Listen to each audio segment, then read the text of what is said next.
Hello, everyone, and welcome back to the Varsity Voices Podcast, where we bring you insights, education, and real conversations around high school sports, athlete development, and the evolving landscape that surrounds it, including the Chicago Catholic League.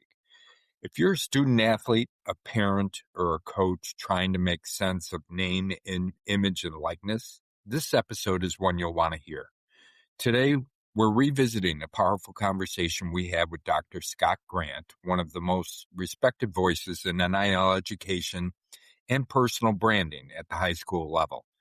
Dr. Grant brings a unique perspective to the space. He's a former high school teacher, athletic director, varsity head coach, and school board member, and now an award-winning professor at the University of Findlay, specializing in educational leadership, marketing, and social media. He's also the founder of Triple Threat Leadership, where he works directly with schools, organizations, and student athletes to help them understand NIL, leadership, and personal branding, not just for today, but for life beyond sports. Through his nationally recognized Branding of Me program, Dr. Grant has helped nearly 10,000 high school student athletes learn how to build a proactive, positive, and authentic personal brand before opportunities knock. Even though this conversation was recorded last year, the insights are more relevant than ever as NIL continues to expand, evolve, and impact high school athletics across the country. So whether you're just starting to learn about NIL or trying to separate fact from fiction, settle in, because this is a conversation every high school sports family should hear. And let's get into it. Hello, everyone, and welcome. We are the Varsity Voices, where we bring you information, insights on topics related to high school sports, as well as covering the Chicago Catholic League. Be sure to subscribe, follow, and like us wherever you listen from. And I'm Joe Frevaletti, one of your hosts. Here with me is your other host, Dan Frevaletti. And today on the podcast, I'm excited to welcome Dr. Scott Grant. He's a leader in education, leadership, and personal branding. Dr. Grant is a former high school teacher, athletic director, varsity head coach, and school board member turned award-winning professor at the University of Findlay, specializing in educational leadership, marketing, and social media. He's also the founder of Triple Threat Leadership, where he empowers schools, organizations, and students with NIL education, personal branding strategies, and leadership development. And through his Branding of Me course, he's helped nearly 10,000 high school student athletes build proactive and positive personal brands. Dr. Grant, I'd like to welcome you to the Varsity Voices podcast. Thank you so much for having me on. It's absolutely my pleasure. Great. Well, one of the things, as I just read through the intro, and you talk about, or one of the things that you deal with is personal branding, which I find very interesting, especially at the high school level. But why is it important for high school athletes to develop their own personal brand, in your opinion? Interesting. So it's always funny when people ask me about personal branding because I started Triple Threat Leadership in 2016-17, right? Before NIL was a thing. And it was really because my students at the time were struggling with social media. Everybody would say, don't do this, but they wouldn't tell them what to do. So I teach branding in a very different way. I don't teach branding related to, hey, you got to do this in a branding perspective to create NIL. It's more about, this is a life skill everybody needs to understand and do. It's, what are your values and how do you live those every single day in person and online? And for student athletes right now, social media especially has become such an integral part of their lives that branding component dives into every piece. Recruiting. I mean, you can't find a college coach right now that doesn't follow kids on social media. I worked at the Division II and Division I levels. I mean, that was part of our job. I mean, that's what we did. We followed them on social media. We wanted to see their reactions. We wanted to see, if I met you in person and I met you online, would I be meeting the same person? And what value are you going to add to our organization? And the biggest thing to answer your question is, student athletes have this tool at their disposal, something that they utilize probably more than anything else they do during the day. And very few of them have ever sat down and said, all right, what is my personal brand? What do I want it to be? And how am I going to actually create strategies and actions to bring that to life? It's not hard when you ask them the right questions. And it's such a valuable component for everybody.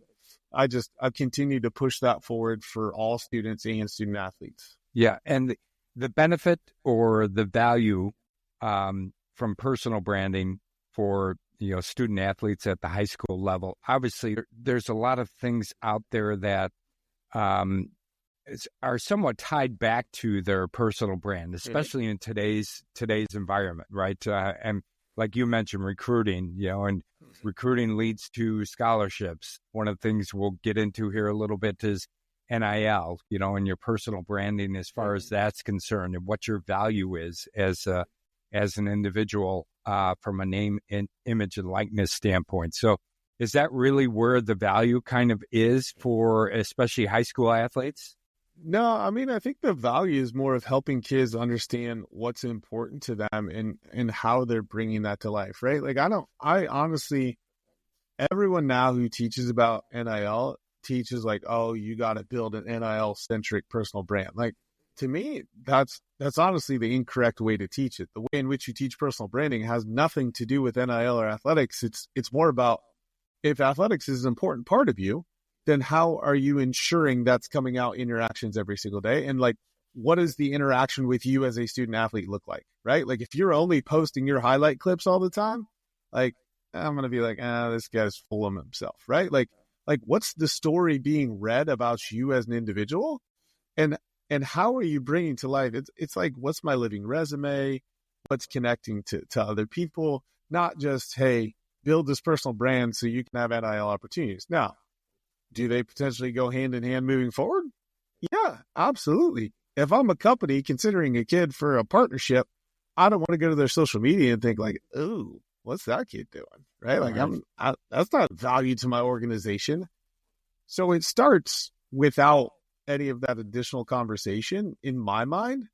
But that, of course, just like anything, jobs, careers, it's part of the conversation as it moves forward and you understand what you're doing. Dr. Grant, you guys have both mentioned NIL, and obviously we've seen a lot of that start to filter down from college. It gets a lot of attention in college, and even with the national championship game this past week, I heard dollar figures associated with it. How much of what you do, on the high school level has to do with level setting and expectations setting for high school kids as far as what they can expect, when it comes to NIL?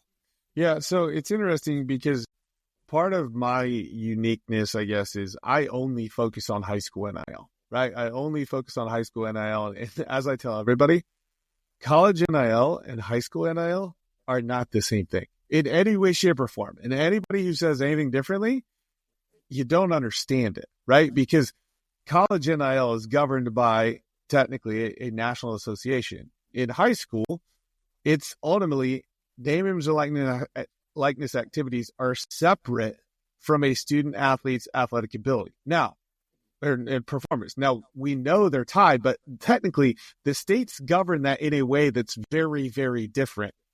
The majority of kids are not in the 2% elite, right? The Bryce Underwoods who's getting a $10 million football recruitment offer. Like, that's not normal. I just gave a presentation 20 minutes ago to a bunch of student athletes and parents.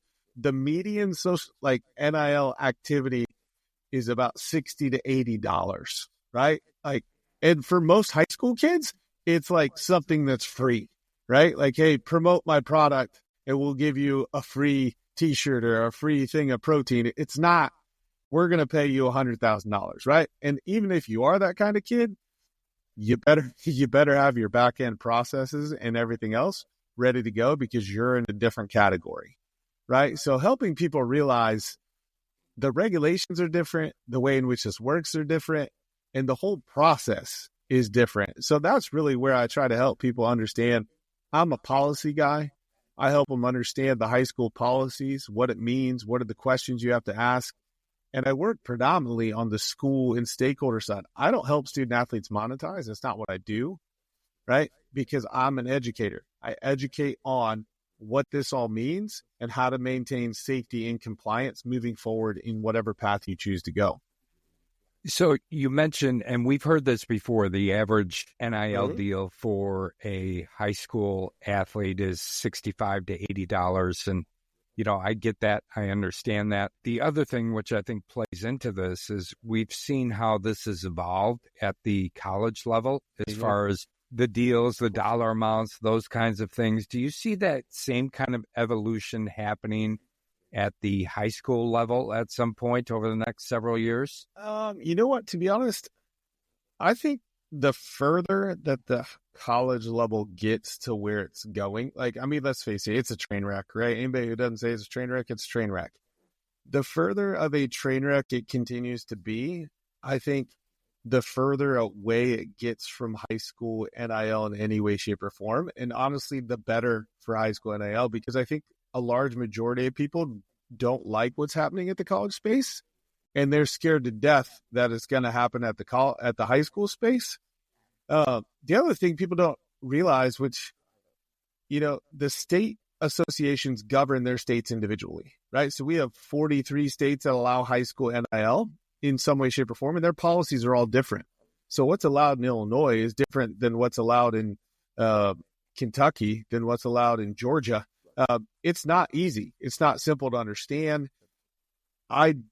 I think state association executive directors are trying to become more and more educated. Like I told you, I just spent time at their winter meetings discussing things that are occurring, and they're adding language to their policies to ensure collectives aren't coming into play, to ensure that people who are trying to make high school NIL similar to college NIL aren't able to do so. Mainly because there's a bigger safety and compliance issue when you're dealing with minors, when you're dealing with high school kids and educational based athletics. So I think there's a little bit of a give and take there. I don't think you're going to see now. There's going to be the 2%, the Cooper Flags, the Bryce Underwoods, those types of kids, but they're getting a lot of their money from elite level recruitment, roster management, collective elements, organizations that see a massive value because they have a large social media following, right? Yeah. I think a lot of the other things, I don't think you're going to see it. And I think if you do, like in Ohio, we just had a sophomore golfer earlier this year. She's played an LPGA event. She's elite. She signed with a representation company, technically an agent, which violates the Ohio High School Athletic Association regulations, and she's lost her high school eligibility. But for her, it doesn't matter anymore because she's going to play at the top level, whether she plays high school golf or whether she doesn't, right? So I think in some sports, you may see kids just say, well, I have these opportunities. The regulations don't allow me to do what I want to do. I don't necessarily need high school athletics anymore the way in which I did. Now, if that's a good thing or a bad thing, I don't know. But I don't think you're going to see what is happening as widespread at the elite college level at the high school level. You've mentioned a couple players' names and athletes' names, but I guess my question is, what is there any part of the country that's further along with NIL than other parts? Is it, or do you see it kind of as a smattering, or is it player driven? Hey, this athlete's in the 2%. We've got to focus on that. Or is there somewhere where you feel like it's starting to gain momentum, where maybe it's even creeping down to a lot of those $65 to $80 deals in this part of the country for whatever reason? I think when high school NIL is first approved in the state, there's a little bit of a blip, right? Because in marketing, they call it the first mover advantage. Everybody wants to dabble their toes, right? Everybody wants to be the first male student athlete to sign, the first female student athlete to sign, the first softball player to sign, right? The first bank to sign a high school kid. Like they want to be the first. And then after that, they're like, all right, what's the return on investment that I'm getting? We can't use the school facilities. We can't use the kid in any school gear. It's like, if that student athlete hasn't articulated a large amount of value outside of their high school athletic sport, I think companies are questioning, I don't really get it, right? Like, I don't really get it, because it's different at the high school level, right? The college level, you can use some of the marks, you can do different pieces. So I think you're seeing, in some places, there are some states that just have more elite football and men's basketball players, right? Like Georgia, I work with the Georgia High School Athletic Association. I have in the past. I mean, they're a massive hotbed for baseball and football recruits, right? But if you look at the amount of student athletes they have that sign an NIL deal versus the ones that don't, it's still pretty low percentage. Now, with that being said, there's a pocket, like let's say in Cobb County schools may have 18% of the student athletes within that 2% that do it, right? So for him, it's a bigger deal because he's got a lot of kids that are engaging in NIL activities, right? So it's pretty widespread across the country, but you'll see different things, right? Like the first one in Louisiana was a wrestler who signed with a power sports company. There was a freshman in Tennessee who signed with her uncle's insurance agents, and she was a gymnast, and the slogan was "Get a flippin' quote from Freeman Insurance Group," right? So like, it's really, I think now it's more about eyes on market, right? The girl in California was the first girl to throw 2 touchdowns in a football game, right? Like Bella Rasmussen, everybody's talking about it, right? Eyes on market, something unique, something happened. Not, hey, the kid that's the star quarterback at such and such high school,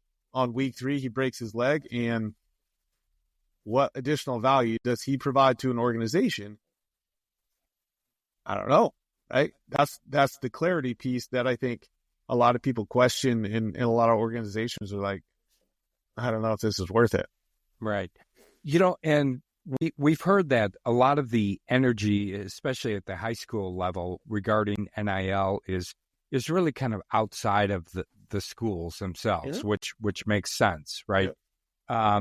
But I know what you do is you do talk to, state associations, you talk to, different schools or administrators of schools, you talk to parents and athletes as well. Yeah.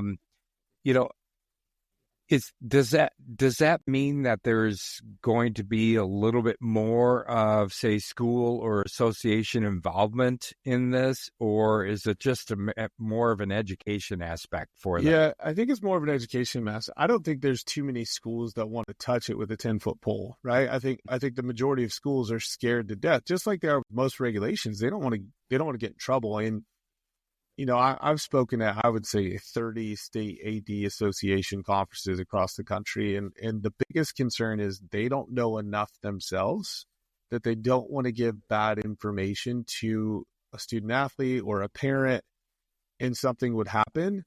And they've got to ultimately nail their own kid to the wall with a violation that, like, they might not have known that they were actually doing. Right. And that's where you're seeing some of those pieces. I think state associations are doing the best that they can from the standpoint of they're worried about litigation. They're worried about getting sued, because technically, I mean, who are they to define what work is? Right. Right. But they can also declare, well, that's not part of interscholastic athletics. Right. Which, that's the biggest thing about high school NIL, right? It's separate from the institution, the interscholastic athletics, right? And they can write policy to ensure that occurs to the best of their ability. The NCAA can't anymore. They can't. I mean, what is it? 75, 80% of all NIL activity at the college level is driven by collectives. It's external entities that are just, paying kids incredible amounts of money at the elite level for, hey, sign a football, right? Or, it doesn't really matter if you do anything. I know there has to be an exchange of services, but ultimately, who are they going to come after? Right, exactly. And, I always talk about NIL. I'm like, it sounds like it's like the 21st century version of, hey, this, come and wash cars at our car dealership for a couple hours, but instead of that, it's get on social media and, show us going to the dealership, or you're pulling away in a car that you just got, or whatever it might be. But a lot of it centers around social media. And I can remember years ago telling my kids about, hey, there's a lot that you have to think about when it comes to safety and security about social media and who's following you and what that means. And is that part of, your presentation to schools and ADs about, hey, they're getting pushed to add followers. We don't know who those followers are. What's the safety aspect of this for kids? So, I mean, when I work with schools and schools will a lot of times have me come in and do a breakdown for all of their coaches, and they'll have me do a breakdown for all of their student athletes and parents. And they're two separate conversations, but really I do a couple things. One, I go through the policy line by line for their state, and I help them understand, here's what the questions are around this, and this is what this potentially may mean. Now, getting them to understand, at the end of the day, those policies are the Illinois High School Athletic Association, Wisconsin's associations, like, they're not mine. I'm just telling you, here's the question I would have that you need to ask your AD, that the AD needs to ask the association. But then I walk through example NIL agreements for high school and college kids. We talk about trends. We talk about good ones, bad ones, things that can negatively impact your life moving forward. And this goes out. There was a Oklahoma quarterback whose name was General Booty, and he sells flags that say "I love booty." And there's another kid from OU, and you can Google it. His last name is really bad, and he wore number 69. And I'm telling you what, he built a website. He sold merchandise. In my head, I'm thinking, I don't know what you want to do for a career, but I pray it's not be a high school football coach and teacher, because no way are you getting a job, right? So getting kids to understand that, what's the goal of the NIL? Is it to make a buck? Is it to learn entrepreneurship? Is it to, build a personal brand? Is it to do this? And then I help the schools say, okay, here's what kids need to know to be successful in NIL, but also life, personal branding, communication, financial literacy, legal contracts. You're already teaching them this in certain classes. Now you have this national phenomena that I can help you integrate as projects within that class. And the kids are going to freaking love it. I mean, they're going to love it, right? Because they're going to say, like, hey, I never knew what a perpetuity clause was, but if I talk to you about what that means in reference to, hey, man, you just gave away your ability to own any of that thing you just did with that car dealership, we probably should have considered that, right? Or, yeah, here's what you get paid, but you got to pay taxes on that, and your marketing agent's going to take this %.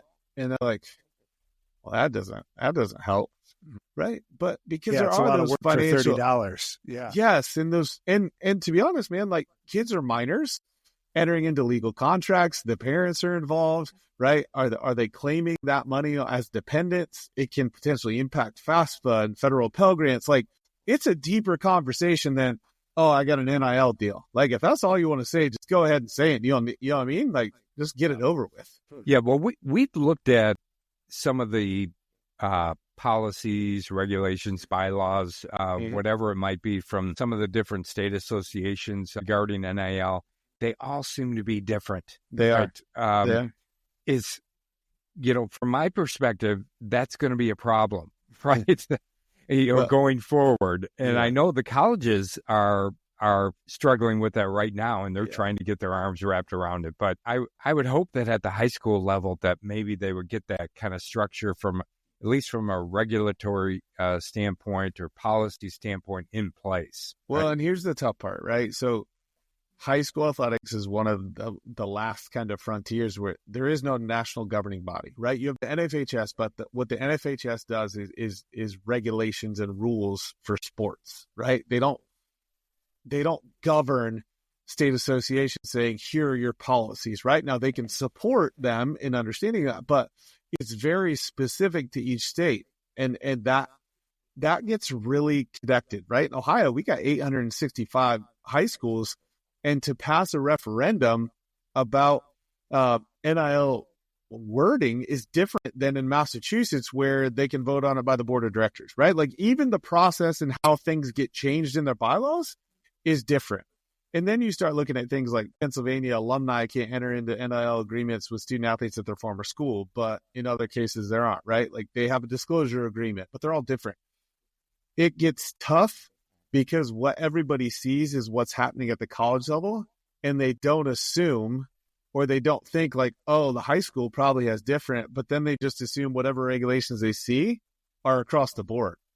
Not the case in any way, shape, or form. Now, there are two states that are almost identical, Georgia and Arizona, partially because I worked with both of them, but they're really clean, they're really simple, and they're able to be understood very, very well, right? This doesn't have to be really hard, I don't think, in my professional opinion. But I am hopeful that there's more conversation by the state executive directors who, I just spent time with. They want to do what's best for their student athletes. They're scared about what you talked about earlier, right? Like, how do we tell a kid that they can wash cars for $15 an hour, but they can't stand out front with a sign for $1,000? Yeah, that's a challenge. And, you had mentioned the aspect of this of being like collectives. And, we've all heard that if you follow college sports at all. And you said it almost as, I don't want to put words or thoughts, but is collectives like a bad thing in general for high school? Is it seen as, hey, this is something we can't let happen? Yeah. I mean, I think partially because the existence of collectives, in essence, is to facilitate NIL deals of student athletes at a specific institution, right? So, like, what their purpose is goes against the entire point of what the state association is trying to do, of keeping NIL activities separate from a student athlete athletic participation, right? So, like, if NIL collectives allowed any student to apply for NIL, you know what I mean? Like, their whole purpose and sole right, because it's all sports, goes against technically the regulations around it, and it gets really tricky because who's involved in the collective? Are they? So, yeah, I think you'll see more, and there are some state associations that have added language or addendums against collectives or the institution of collectives or collectives supporting schools in any way. So it's hard. So my doctorate is in educational policy, and I love reading policies, but ADs don't have time to go through this policy. And unless the state association is really focused on educating their ADs on every line, here's what this means, and if you don't know, call me, that can be tough. But I know they don't have time to do that, right? Which I'll help them with, but I know they don't have time to do that. Yeah. So, in your opinion, don't you love the way I started that? I love it. I love it. In your opinion, where do you think all of this is headed at the high school level? Is it going to follow college, or is there such a kind of differentiation between high school and college? The age of the athletes, getting paid, all those kinds of things. Is there such a differentiation that it'll never get to that level? Or do you see like this is a train on the tracks that we are not going to be able to stop, and we're just going to have to be able to somehow manage it going forward? Yeah, no, I don't think you can stop it. I mean, I think the train is moving. I think the train is moving, and you're not going to stop it because of two things: one, money, and two, adults, right? I mean, for the majority of the issues, and you guys have been coaches, the issues aren't with the kids. It's not the kids. It's the adults, right? Who don't understand it, who push it, and now the adults that are business owners that say like, hey, I started a business around NIL in some way, shape, or form at the college level.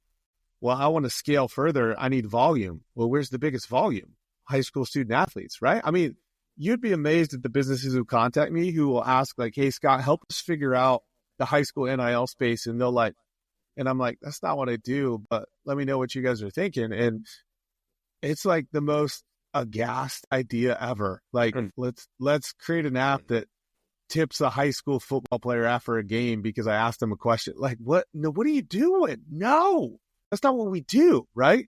Now, if there's a high school student athlete who is an entrepreneur and created a business that they want to execute, man, have at it. But I think you can't stop it, but you can at the high school level put guardrails on around to ensure educational-based athletics for the majority stay educational-based athletics. Now, there are going to be the elite 2% who have a choice to make, who say, hey, I'm going to start NIL agreements. I don't need high school athletics anymore, right? In most sports, you've got AAU, you've got golf, where high school golf isn't as big of a deal because they play AJGA events. You've got tennis. Like football was like the last stronghold, but then they started the Super League, right? The 8 professional type teams all around the country where they'll like take these kids and move them. I think the elite 2% are going to have to say, how valuable is the high school athletics to me? To the other 98%, it's still doing exactly what it's supposed to do, being an educational basis. Now, can adults handle that? Probably not, right? That's the problem. It sounds a lot like coaching, right? You've got to really think about, what are the adults going to do in this scenario, and how do I not only have to teach the educators or help the educators and the athletes, but what do I have to make the parents and the adults understand? Yeah. And it's crazy because, let's face it, like getting them to understand anything all together is hard enough, right? Let alone something as complex as this potentially, where and I've seen student athletes that now, because college NIL and the collective driven process, and now they can offer contracts, and matriculation and the, national letter of intent's going away to athletic aid agreements. There's some, I've talked to some kids who are good enough to do NIL activity in high school that say, like, you know what, it's not worth it now. I'm just going to wait, and because I'm going to go play Division I, I'm going to deal with it then, right? Like, is the trade-off, the time, everything else. Now, again, elite 2% is in a different category, and that's a whole different conversation. But I think you're going to see firestorm continue at the college level. I think at some point, football and men's basketball are going to, I think they'll have to leave the academic institution in some way, shape, or form, especially if the Title IX proportionality thing holds. And oh man, there's not a single school that was preparing for that, right? And again, as that firestorm continues, I think it's honestly a good thing for a high school NIL. Will more kids maybe monetize? Potentially, but the ones that are doing it not because they're student athletes, they just happen to be student athletes. Sure. Yeah, that makes sense. So we've been talking about high school. How does the clubs, the travel teams, how does that kind of play into this? Because, the way I think about it, I think, if this is done through their club or through their travel, then they're completely bypassing the high school, any kind of regulations or whatever there might be regarding that. So how does that all factor into this? Yeah, that's to be seen, right? Okay. I think some of the questions that people have, I mean, you have regulations around some of those things by state associations, but also the question is like, well, if you're not there, you're not there, right? Like I always tell people, it doesn't matter until it matters, right? And when it matters is when you beat somebody who knows more than they should know, and you're going to get in trouble, right? Yeah. I do think the club scene, I think NIL is just now starting to become more of a conversation regarding how they can use sponsors or different engagement to attract kids, but also provide access to kids that may not have it, right? Mm-hmm. I don't think that's a bad thing, but I do think there's a fine line, because I think there are a lot of high school coaches that also coach club. And I think that's where state association bylaws get really clear, where high school coaches cannot be involved in any sort of NIL activity in any way, shape, or form, right? So like if I'm coaching a kid who's on my high school team, or I have a kid who gets an NIL agreement because the club I coach and then matriculates to the school where I'm coaching, that's the trigger for additional questions, right? And I don't think people are prepared for that yet. But from a 2% standpoint, I think that's why you have the overtime elite programs, right? Like those organizations that in essence are semi-professional athletics prior to professional and college athletics. And you have two routes, right? You can have this NIL agreement, or you can just say, hey, you're going to go professional. We're going to train you that way. Yeah. Well, we really appreciate you coming on, Dr. Grant. This discussion, and Dan and I talk about, a variety of different topics, but this one we're able to talk about for an hour, 2 hours, whatever it might be. Yeah. So I'd love to have you come back on again, and we can talk about some other things as well, and talk about some of the good things you're doing around NIL and educating, whether it be kids, parents, high schools, associations, all of that. So yeah. No, Doctor, are you on social media? I am. People follow you. I think they're going to want to. So on X, at Mr. Grant 1161, you can check it out there. That's the big one, and they can always reach out. My email is scott@triplethreatleadership.com. Website, I have a NIL-education.com that takes you to where I write about different state policies, and I go through different things because we didn't even dive into Illinois policy, but y'all got some unique elements, right? And that's the thing where, well, what does that really mean, right? Like, what does it mean? Well, if a kid posts a social media post on the bus traveling to an event, well, that hits number 4. That would be a violation, right? Who's going to even pay attention and turn them in on that, right? Like, those are the things where you got to ask the question. So I'm always down for talking more. If anybody needs help, support, feel free to reach out. I travel to schools. I work with people to help them understand this from a safe and compliant perspective, not how much money can I make as a high school on NIL. Okay, great. Well, thank you very much. We appreciate it. Dr. Scott Grant from Triple Threat Leadership. And we are the Varsity Voices, and we appreciate you listening. Make sure you follow, subscribe, and like us on wherever you're listening from. And we will talk with you soon.